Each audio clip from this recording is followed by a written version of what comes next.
Fakt bir göz qabağındadır da. Bunu deməyə ehtiyac yoxdur ki, fakt göz qabağındadır. Uşağı bax burada vurup, burada da beynini dəyib yerə partlayıb qan gedir beynindən dəhşət.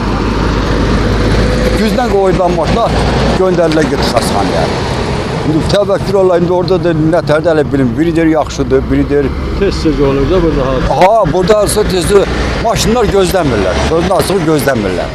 Çox özdə radarda qoyulub bu yaxınlarda, radar da var. Hələ radara da meyil verən yoxdur. Çox sürətlə sürürlər, həddindən artıq sürətlə sürürlər maşınlar. Həddindən artıq. Onu öyle tapşırmaq lazımdır, hamısına elan vermək lazımdır. Məktəbli uşaq var məsələn, gəlib gedir.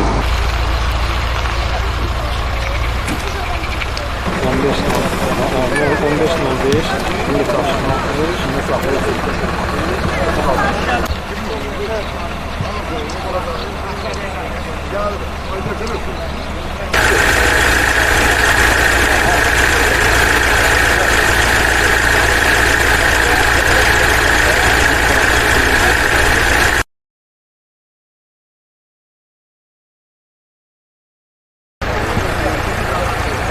bir tane boyunluk orada, bir tane o yani.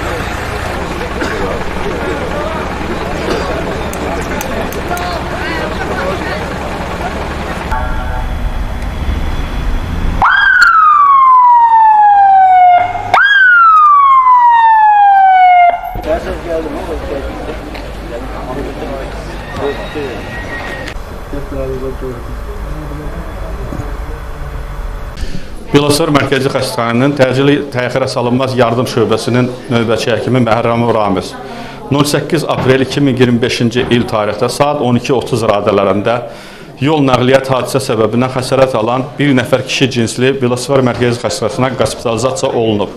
Onda dəqiqləşdirilmiş kəllə daxili travma diaqnozu təyin edilib.